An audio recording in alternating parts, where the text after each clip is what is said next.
आपकी तरफ बुद्धि लगाने की प्रयत्न करना है। बच्चों को भी बाबा के ज्ञान में चलाना है। तो बाबा ने कहा तभी समझो कि आप अपने ऊपर भी कृपा किया, और जब तक बच्चों को नहीं चलाएंगे या उनके प्रति आपकी नहीं होगी कि हमारे बच्चे ज्ञान में चले, बाबा की बने, तो बाबा ने कहा फिर वो पुरानी दुनिया में जाते हैं, विकारों की दुनिया है।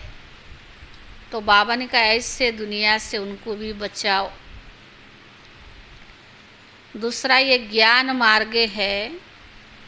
ज्ञान मार्ग में हमें रीस नहीं करना है, रेस करना है। रेस करना माना मम्मा और बाबा को फॉलो करना है, फॉलो फादर करना है। अगर रीस के बजाय एक दूसरे को देख करके रेस करते हैं, उससे हमारी उन्नति नहीं होती है। बाबा मम्मा ने कितना त्याग किया, बाबा मम्मा ने कैसे पुरुषार्थ किया, बाबा ने उनको हमारे आगे एग्जाम्पल रखा है। तो साकार रूप में मम्मा बाबा को फॉलो करके अपने पुरुषार्थ करके कर्मातीत अवस्था को प्राप्त करना है। सार है मीठे बच्चे, अब पहले अपने ऊपर रहम करो, फिर आपका फर्ज है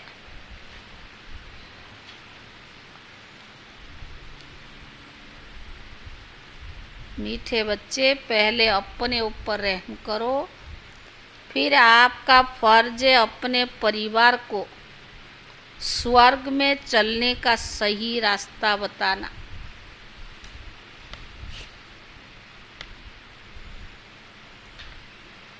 इसीलिए उन्हें भी लायक बनाने का पूरा पुरुषार्थ करो। इसीलिए उन्हें भी लायक बनाने का पूरा पुरुषार्थ करो। प्रश्न है, तुम किस रेस के आधार से शिवालय के मालिक बन जाएंगे? तुम किस रेस के आधार से शिवालय के मालिक बन जाएंगे? Follow father. किस रेस के आधार से शिवालय के मालिक बन जाएंगे? उत्तर है फॉलो फादर मदर। सिर्फ एक जन्म की पवित्रता की प्रतिज्ञा करो। नरक से दिल हटा दो।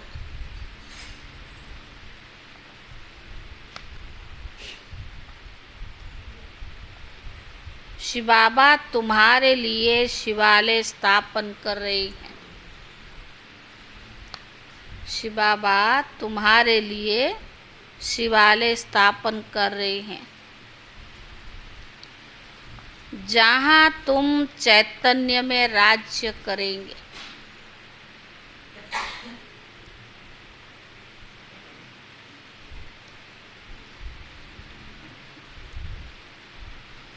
धंधादौरी करते बाप और स्वर्ग को याद करने से, धंधादौरी करते बाप और स्वर्ग को याद करने से राजाई का तिलक मिल जाएगा, अर्थात शिवालय के मालिक बन जाएंगे।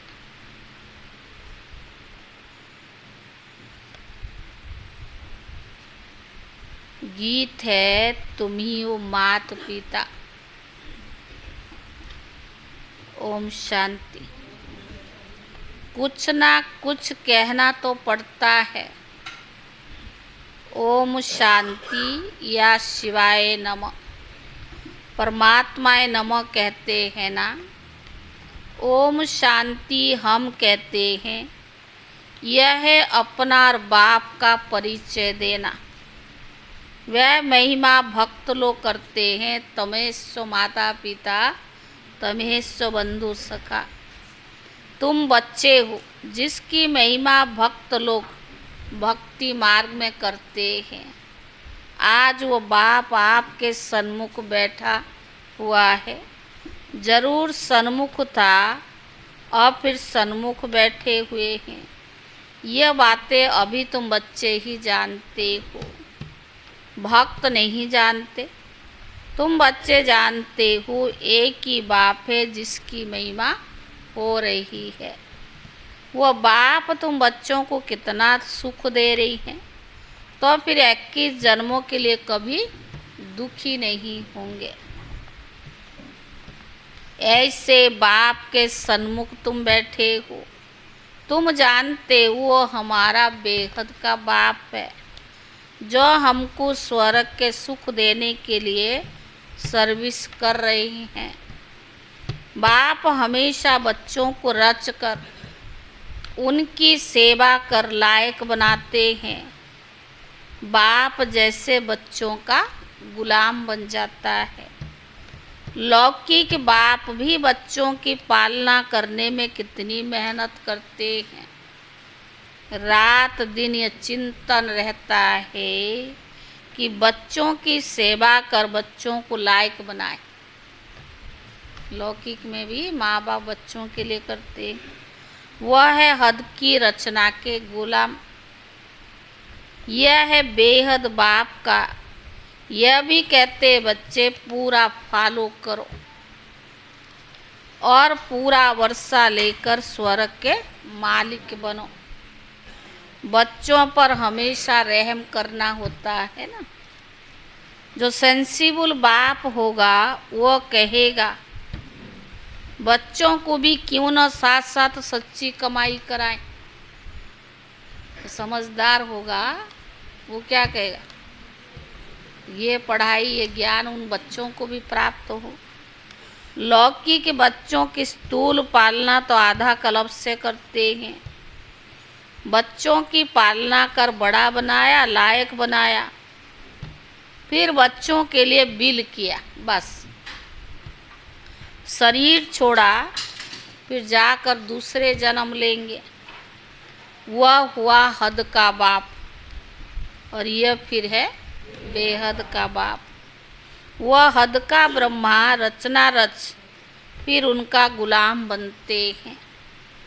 बहुत मेहनत करनी पड़ती है कि कहाँ बच्चे कुसंग में खराब न हो जाए।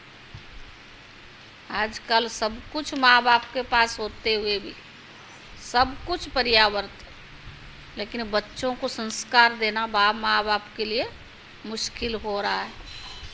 तो बाबा कहते अगर समझदार होगा तो उसको ज्ञान के आधार से पालना करेगा। तो वह हद का ब्रह्मा रचना रच फिर गुलाम बनते हैं। मेहनत तो करनी पड़ती है ना कि कहाँ बच्चे कुसंग से खराब ना हो जाए, नाम बदनाम ना करे। परंतु वह हो गया अल्पकाल सुख। उन्हें यह पता नहीं कि बच्चा सपूत निकलेगा या कपूत। कई बच्चे कपूत निकलते हैं जो एकदम खाना खराब कर देते हैं। बाप की मिल्कियत को भी एकदम उड़ाकर चट कर देते हैं। इसीलिए बड़ी संभाल करनी पड़ती है। बेहद के बाप को कितना फोड़ना है। कहते तुम भी वर्षा ले लो और अपनी रचना को भी वर्षा दे दो।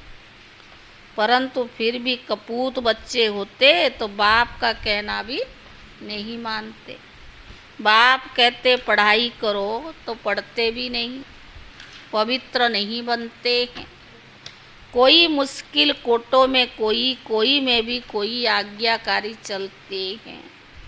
यहाँ तो लौकिक में तो बहुत मुश्किल है बच्चे, कोई जो माँ बाप की आज्ञाकारी होते हैं। तो बाबा ने कहा यहाँ तो बच्चों को श्रीमत पर चलना है। तुम माता पिता हम बालक तेरे, ये की महिमा है। परंतु मनुष्य न जानने के कारण वो भाई को आगे आप ऊपर जाइए, आप ऊपर जाओ, उनको बिठा दो। तो बाबा ने कहा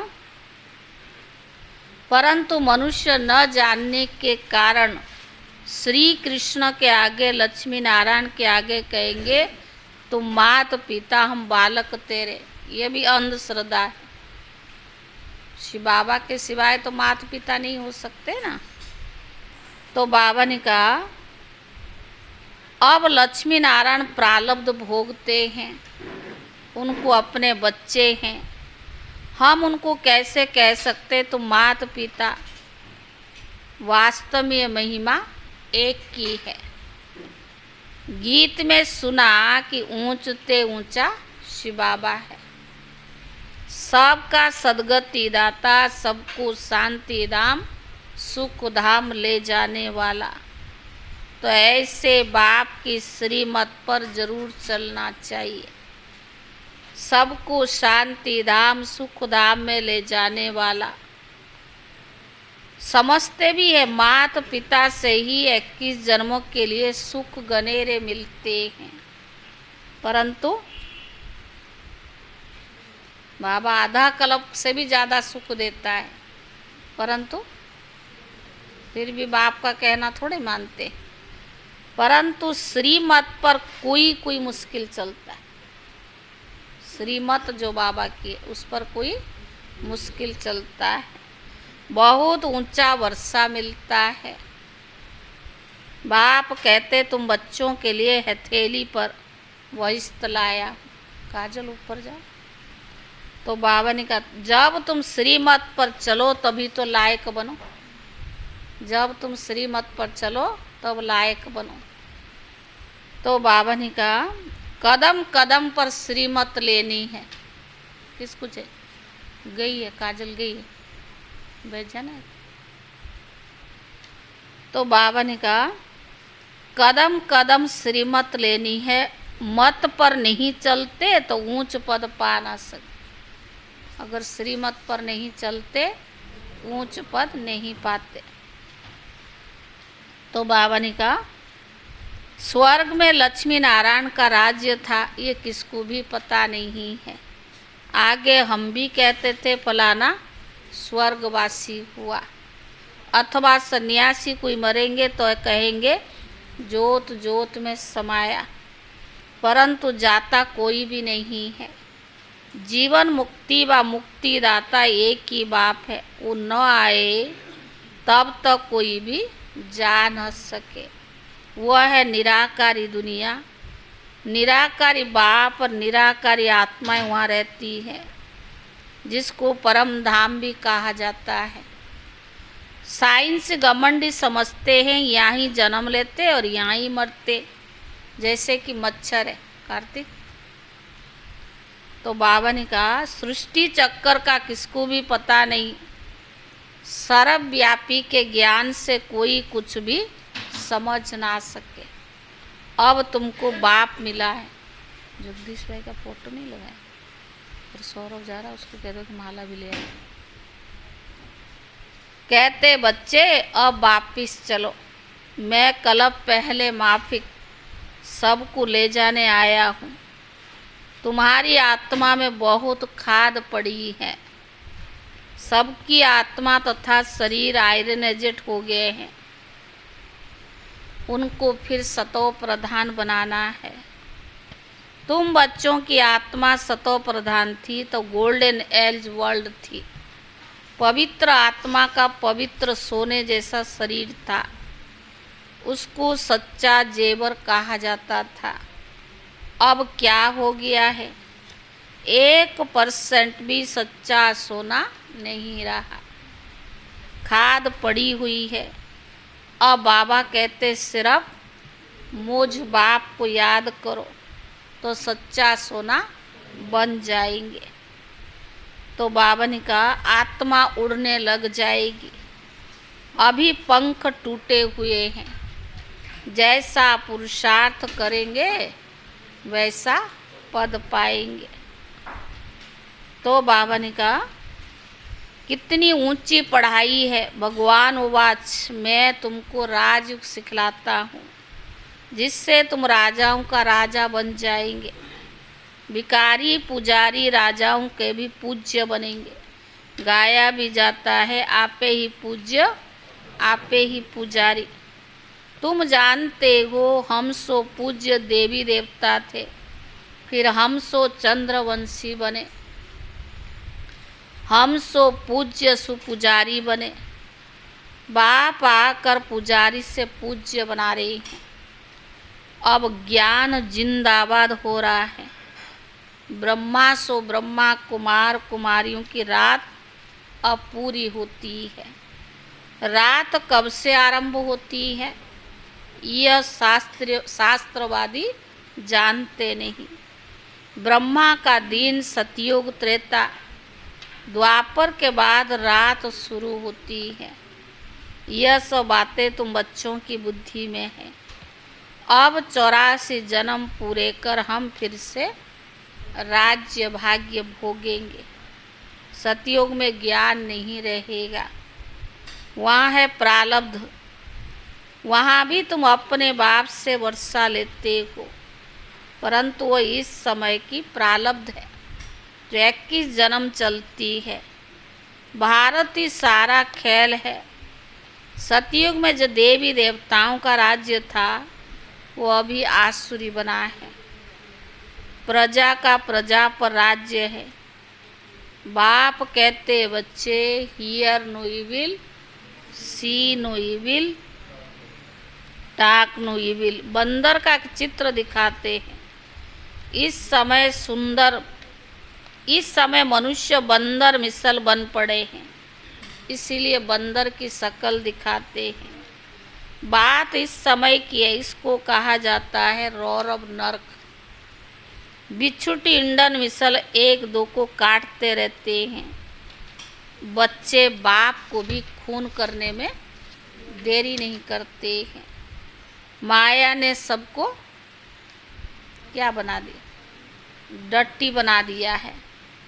भारत हैविन था, अब वही भारत हैल है। 84 जन्म भी भारतवासियों की है। बाप कहते मैं कितनी समझानी देती हूँ। कहते I am most obedient father. बाप बच्चों के लिए क्या है, सर्वेंट है। मोस्ट वो अच्छा, सबसे अच्छा रिश्ता, सबसे ऊंचा पाठ किसका होता है? हाँ, सृष्टि के अंदर पालनहार जो होता है उसकी ऊंची पाठ होती है। Obedient father, father servant, teacher servant, गुरु सर्वेंट है। तीनों सर्वेंट जैसा पाठ बजाते। अब मैं आया हूँ, पंडे लोग भी यात्री के सर्वेंट होते हैं, रास्ता बताने वाले। अब मैं बच्चों को ले चलने के लिए गाइड भी बनाऊँ। सर्वेंट भी हूँ, बाप भी हूँ, टीचर भी हूँ, गुरु भी हूँ और गाइड भी बना हूँ। लिबरेट भी करता हूँ। हिस्ट्री रिपीट जरूर होगी। ग्रंथ में भी कहते कि सत होसी सत, एक ओंकार, ये सब परमात्मा की महिमा है। एक तरफ कहते ओजनी, दूसरी तरफ कहते सर्वव्यापी। जिधर देखता हूँ तू ही, यहाँ तो हम आए हैं मौज करने। ऐसे बहुत ही कहते हैं। और बाबा कहते बच्चे ये सब बातें तुम्हें डुबाने वाली है। सर्वव्यापी का ज्ञान डुबो देता है। बाप कितना समझाते हैं। कोई तो झट निश्चय करते कि बाप से वर्षा लेना। इन जैसा स्वीट फादर कोई मिल ही नहीं सकता। स्वर्ग की स्थापना करने वाला बाप है। जब बाप मिले तभी हम स्वर्ग के मालिक बने। ऐसे बाप को तो झट अपना बना लेनी चाहिए। मुझे तो बच्चे चाहिए जो कल पहले बने थे, वो वही आकर सपूत या कपूत बनेंगे। कल पहले माफिक स्त्री की बच्चों की जवाबदारी क्रिएटर बाप के ऊपर है। उनका फर्ज है बच्चों को भी स्वर्ग का मालिक बनाए। पहले तो अपने ऊपर रहम करो। ऐसे नहीं कि बाबा कृपा करेंगे तो सब लक्ष्मी नारायण बन जाएंगे। ये बड़ा इम्तिहान है। 8 को ही स्कॉलरशिप मिलती है, फिर 108 लॉटरी होती है ना। बाप कहते देह सहित देह के सब संबंध जो कुछ है अब भूल जाओ, अपने को अशरीर समझो, यानी आत्मा निश्चय करो। ऐसे नहीं तुम परमात्मा हो, वह भी आत्मा सो परमात्मा कह देते हैं। समझते हैं आत्मा जाकर परमात्मा में लीन होगी। जब तक लीन ना हो तब तक उनको परमात्मा नहीं कहेंगे।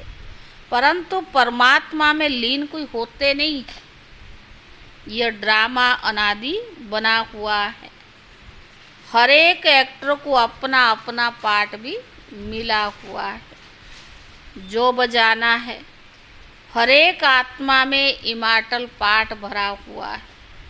यह बातें बाप के सिवाय कोई भी समझा नहीं सकते। बाप आकर तुम बच्चों को आदि मध्य अंत का ज्ञान दे त्रिकालदर्शी बनाते हैं। चित्र में देवियों को तीसरा नेत्र दिखाते हैं। वास्तव में तीसरा नेत्र ना है देवताओं का ना शूद्रों का। तुम ब्राह्मणों को ही ज्ञान का तीसरा नेत्र है, जिससे तुम सबके ऑक्यूपेशन को जानते हो। सच खंड और झूठ खंड की हालत को भी तुम जानते हो। तुम्हारे में भी नंबरवार पुरुषार्थ अनुसार यह पाठशाला है। इसमें अंधश्रद्धा की कोई बात नहीं। अपना धंधा दूरी सब करते रहो। सिर्फ अपने बाप को और स्वर्ग को याद करो तो तुम्हारे ऊपर राजाई का तिलक आ ही जाएगा। आत्मा ही याद करती है, संस्कार आत्मा में है। आत्मा से बात करते मैं तुम्हारा बाप हूँ।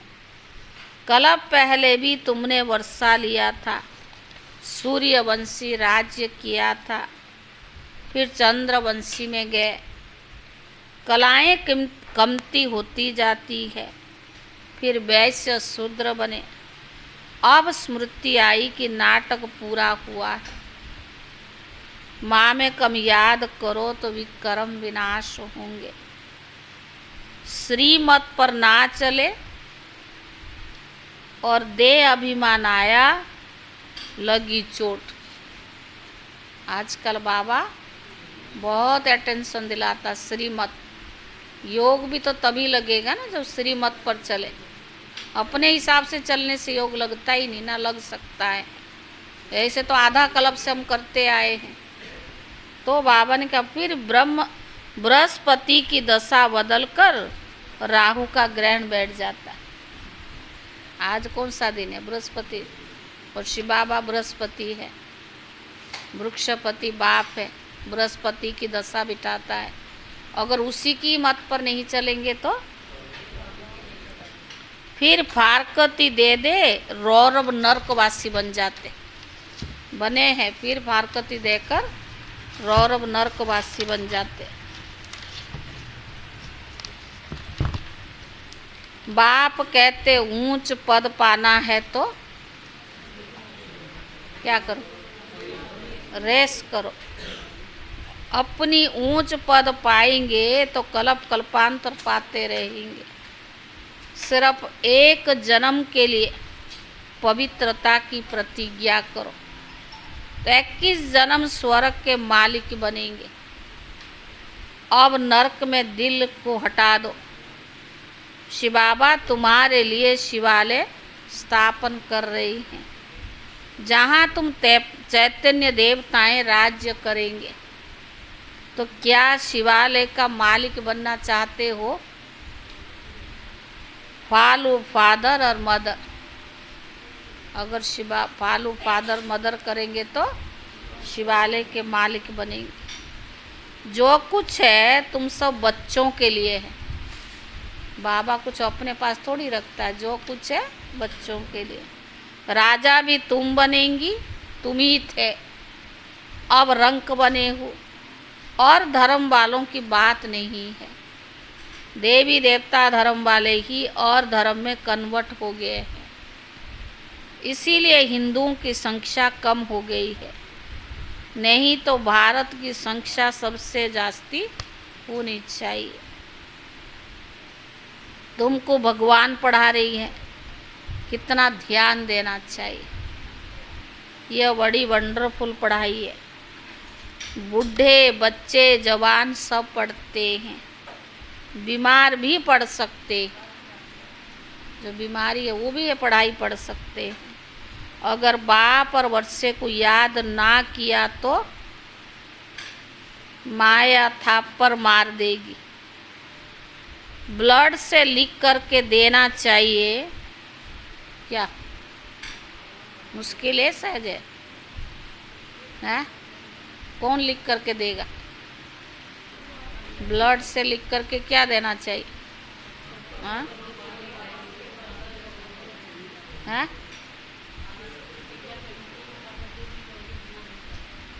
है अच्छा, क्या लिख करके देना चाहिए?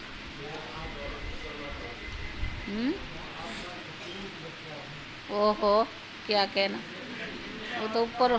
हाँ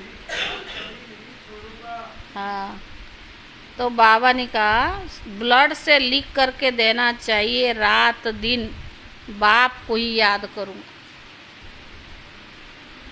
शिव बाबा का हाथ पूरा पकड़ूंगा, जो बाबा कहेगा सो करूँगा। है मुश्किल, मनमत पे चलने वाले कहाँ करेंगे? चलते तो सब अपने हिसाब से, जो बाबा श्रीमत कह रहा ना, श्रीमत पाई भी नहीं। श्रीमत पर अगर चलता हो वो बाबा की याद भूल ही नहीं सकता। अगर जाने अनजाने हो भी जाता है पर अपने आप को सुधार भी लेता है, अगर श्रीमत पर पूरा चलते तो। शिव बाबा कहते बच्चों की भी संभाल करो। जो बच्चे हैं उनसे 2 मुट्ठी शिव बाबा की सर्विस में भी लगा दो, फिर उनका एब्जा तुमको इतना मिलेगा जितना साहूकार का लाख देने से बनेगा। गरीब बाबा गरीब निवाज है। जो भगवान के घर में सफल करता है बाबा उसको, कल भी परसों भी बाबा ने कहा मैं बच्चों का कुछ रखता नहीं हूँ, देने वाला वही है। भक्ति में भी उनकी गायन है और ज्ञान मार्ग में डायरेक्ट देते। बाबा हमें कई गुणा, आप हमारे ज्ञान में चलने वाले बच्चों की पूछो, जब ज्ञान में आए थे कुछ नहीं था और बाबा ने कैसा सब कुछ भरा है। स्थूल भी देता तो सूक्ष्म प्राप्तियां भी कराता है, लेकिन बाबा को भूल जाते हैं ना कि देने वाला अपने ऊपर आ जाता कि हमने कमाया, तो पहले भी तो कमा सकता था। लेकिन बाबा बच्चों को सब कुछ देता है, लेकिन अगर थोड़ा बहुत बाबा को देते उसका भी अभिमान आ जाता है। और बाबा ने कहा अगर कोई गरीब देता है माना, फिर उनका एब्जा तुमको इतना मिलेगा जितना साहूकार का लाख देने से होगा। प्रत्यक्ष फल यहाँ मिल जाता है। अच्छा, माता पिता बाप दादा का मीठे मीठे सिकीले दे बच्चों प्रति याद प्यार और गुड मॉर्निंग। रूहानी बाप की रूहानी बच्चों को नमस्ते, और रूहानी बच्चों की तरफ से रूहानी बाप दादा को याद प्यार और नमस्ते नमस्ते। गुरुवार का दिन है, बाबा को भी भोग लगता ही है और लगेगा भी, लेकिन आज खास हम सभी और यज्ञ का अति स्नेही और यज्ञ का ब्रह्मा बाबा के साथ मिलकर आधार और उधार मूर्त रहे और दादियों के अंग संग में रहकर दादियों ने भी जगदीश भाई जी को बहुत कुछ सिखाया। और दादियों ने जगदीश भाई से भी बहुत कुछ सीखा। जो ब्रह्मा बाबा का दूसरा नंबर, इतना सारे किताब लिटरेचर जो आज यज्ञ में कोई भी पढ़ता है नॉन बीकेस, तो कितना उनको न जाने शांति मिलती है, सुकून मिलता है। लेकिन उनका मूल आधार रहे भाई साहब जगदीश भाई, और सच्चाई सफाई के प्रतिमूर्ति थे, और सब कुछ करके अपने आप को छिपाते थे। बड़े प्रोग्राम करके भी पीछे बैठते थे। आजकल थोड़ा कोई कुछ करता तो मान शान की इच्छा रखता है। न जाने कितनी बहनों की जीवन बनाया है, न जाने कितनों की जीवन की आधार बनी है।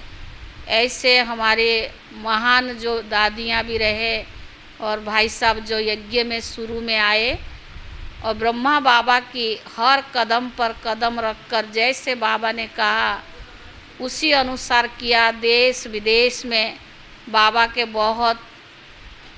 के चारों तरफ भी चक्कर लगाया। रसिया तो है ही उनका यादगार। जब विजय भाई शक्ति नगर से गए और रसिया में जो बाबा का घर खुला, तो उनका मूल आधार भले चक्रधारी दीदी है लेकिन जगदीश भाई रहे। लेकिन बहुत कुछ इन्होंने यज्ञ के लिए किया हुआ है। जो उनकी पालना लिए हैं, उनकी संबंध संपर्क में आए हैं, उनकी दिल दरिया सागर जैसा होते, और कोई भी बात सुनेंगे अंदर दिल में समा लेंगे, दूसरों को भी नहीं बताएंगे। और कोई भी बहनों की परिस्थिति या कोई बात हो, इतने उनको रहम आती थी बहनों के लिए। कभी वो बहनों की बुराई, कभी वो बहनों को नेगलेक्ट करना, वो छोटी छोटी बहनों को देख के बहुत खुश होते थे कि न जाने इन्होंने माँ बाप को छोड़ करके आए हैं, इनको अगर हम थोड़ा सा उमंग उत्साह नहीं देंगे, इनको अगर हम आगे नहीं बढ़ाएंगे, अगर एक दो बहनें भी आगे बढ़ जाती है, कितनी बाबा के घर खुल जाता है। आप सबको मालूम है नहीं है कईयों ने जगदीश भाई की पालना लिए या नहीं लिए, लेकिन जब लास्ट में उनकी हिसाब किताब शरीर का शुरू हुआ, उन्होंने अपनी शरीर का भी ध्यान नहीं रखा, यज्ञ के लिए तन को भी स्वाहा किया। जो बाबा दधीची ऋषि का मिसाल देते हैं, इन्हीं का नाम ही बाबा ने संजय रखा, गणेश रखा। तो किस प्रकार यज्ञ को कैसे दुरादृशी होकर देखते रहे। अंत में शारीरिक जो भी उनकी कर्मातीत अवस्था के समय जो भी बातें आई, तो जब उनका लीवर यानी फूड पाइप में कैंसर का शिकायत मिला, जानकी दादी ने उनको लंदन में कराने के लिए ऑफ़र किया, उन्होंने मना किया। यज्ञ की इतनी ब्राह्मणों की पैसा मैं अपने ऊपर नहीं लगा सकता, इतना मैंने सेवा नहीं किया। लेकिन उन्होंने कहा अगर इतनी करोड़ों की खर्चा होती है जब लीवर ट्रांसप्लांट होती है, तो उन्होंने कहा कि इसी पैसा को अगर दूध सेंटर बना देते और इनमें 4 बहनें रहती और ये बाबा के बच्चे कितने सारे निकल आते, मेरे से भी अच्छे अच्छे बच्चे निकल जाएंगे। अपने ऊपर यज्ञ का कभी लगाने को मतलब उनकी इच्छा नहीं होती थी। और अब तब तो पांडव भवन में कभी हम जाते थे, शांति वन में तो बाद में बनी। तो भाई साहब छोटे से टेबल पर छोटा सा कुर्सी पर खाना खाते थे, ना मान ना शान कभी नहीं, हमेशा बहनों को आगे रखा और हमेशा यज्ञ के प्रति अच्छी रखे। लेकिन अंत में जो भी उनके साथ जिसने भी जो किया, लेकिन जो भी हुआ यज्ञ के लिए अंत समय तक श्वास दिया। और हॉस्पिटल से स्व इच्छा से, क्योंकि आत्मा पूरा कह रहे शक्तिशाली है पर मेरा शरीर काम का नहीं है और बाबा को मुझे दूसरा शरीर देना है और आगे के लिए सेवा करना है। और 11 तारीख को ही वो ग्लोबल हॉस्पिटल में थे और 12 तारीख को उन्होंने शरीर छोड़ा था। और 11 तारीख को ग्लोबल हॉस्पिटल से सुखधाम में अपनी कमरे में ले जाने के लिए बोला कि अब मैंने जाना है, समय आ गया, मैं हॉस्पिटल में शरीर नहीं छोड़ूंगा। तो 12 तारीख को ही उन्होंने शाम को शरीर छोड़ा। तो यानी जैसे उनको हर चीज़ की आभास होती थी। 2 दिन पहले भी हम उनसे मिल के आए थे, खास बुलाया था उन्होंने, आतम भाई को बोला कि इसको बुलाओ पर वैसे भी यानी बहनों के प्रति उनको मैंने देखा बहुत भावना, बहुत प्यार करते थे, इतनी प्यार करते थे ना बहनों को। मैंने नहीं देखा कि यज्ञ में अभी तक ऐसा कोई भाई है। सभी बहनों के लिए उनकी भावना, जो करता, जो नहीं करता, जो अच्छा किया, जो बुरा किया। शक्ति नगर में देखेंगे कितनी बहनों को उन्होंने एक्सपर्ट बनाया है। साधना बहन उनकी सेवा की, देश विदेश में उनके साथ जाती रही, क्योंकि साधना बहन की भाई अमेरिका में रहते थे, तो उन्होंने अमेरिका पहले साधना बहन को और जगदीश भाई को ही बुलाया। तो इस प्रकार बहुत सेवाएं देश विदेश में उन्होंने जो किया, बहुत कुछ यज्ञ के लिए किया है। यानी जब से वो ज्ञान में आए, कोर्स किया, उसके बाद कैसे किताब लिखा, और किताब लिखने से पहले पढ़ा होगा कि इन्होंने यज्ञ की हिस्ट्री में कैसे कैसे सभी ने मना किया, बाद में कैसे बाबा ने उनको बोला अब तुम लिखेगा तो पूछना नहीं किससे, और बाबा की तुम्हारे को छुट्टी है। यानी ऐसे हमारे आदरणीय भ्राता जगदीश भाई जी को आज हम भोग भी लगाएंगे, और है तो वो कहाँ भी सेवा कर रहे होंगे। एडवांस पार्टी में बाबा उनको लेके गए हैं, और है ही इतने लायक बाबा के बच्चे थे। तो जैसे और भी विश्व रतन दादा है, विश्व किशोर दादा है, और भी यज्ञ में थे, अर्जुन दादा भी थे, चंद्रास दादा भी थे, लेकिन उन सब से ऊंचा पाठ इनका रहा, क्योंकि ये बहुत यज्ञ के लिए किया है, किताबें लिखी है, जो भी है। तो आज भले वो हम सब के बीच में शरीर के साथ नहीं है, लेकिन सूक्ष्म में उनकी वाइब्रेशन यज्ञ के लिए जहाँ भी स्थूल रूप में एडवांस पार्टी में वो अपनी सेवाएं दे रही होंगे। तो ऐसी महान हस्ती, महान आत्मा को आज हम बाबा को भोग स्वीकार कराएंगे, और इनको भी और साथ साथ वाइब्रेशन भी देंगे। धारणा के लिए मुख्य सात, पहला है देह तथा देह के सर्व संबंध भूल अशरीर आत्मा बनने का अभ्यास करना है। देह तथा देह के सर्व संबंधों को भूल अशरीर आत्मा बनने का अभ्यास करना है। बाप से श्रीमत लेकर कदम कदम उस पर चलना है। बाप से श्रीमत लेकर कदम कदम उस पर चलना है। दूसरा, पढ़ाई पर पूरा पूरा ध्यान देना है। पढ़ाई पर पूरा पूरा ध्यान देना है। दृढ़ संकल्प करना है, रात दिन एक बाप की ही याद में रहूँगा। क्या दृढ़ संकल्प करना है कि रात दिन, आज बाबा ने कहा ना ब्लड से लिख करके दो कि बाप की याद में रहूँगा, और बाबा जो कहेंगे वो अवश्य करूँगा। प्रमिस, हाँ, बाबा आज प्रमिस करा रहे हैं। मनी मन बाबा से प्रमिस करो। हियर नो इविल, सोए no evil, talk no evil. ना सुनना है, ना बोलना है, ना देखना है। वरदान, एक समा के पीछे परवाने बन फीदा होने वाले कोटों में कोई श्रेष्ठ आत्मा भव। वरदान है, एक समा के पीछे परवाने बन फीदा होने वाले कोटों में कोई श्रेष्ठ आत्मा भव। सारे विश्व के अंदर हम कोटों में कोई में भी कोई श्रेष्ठ आत्माएं हैं, जिन्होंने स्वयं अनुभव करके महसूस किया है। जिन्होंने स्वयं अनुभव करके महसूस किया है कि हम कल्प पहले वाली वही श्रेष्ठ आत्माएं हैं। जिन्होंने स्वयं को बाप समा के पीछे फीदा किया है। जिन्होंने स्वयं को बाप समा के पीछे फीदा किया है। वे चक्कर लगाने वाले नहीं, परवाने बन फीदा होने वाले हैं। परवाने बन फीदा होने वाले हैं। फीदा होना अर्थात मर जाना। फीदा होना अर्थात मर जाना। तो ऐसे जल मरने वाले परवाने होना। क्वेश्चन बाबा पूछ रहा कि ऐसे जल मरने वाले परवाने होना, जलना ही बाप का बनना है। सिर्फ ऐसे कह दिए हम बाबा के नहीं, पूरा अपने पुराने संस्कार सहित जलना ही बाप का बनना है।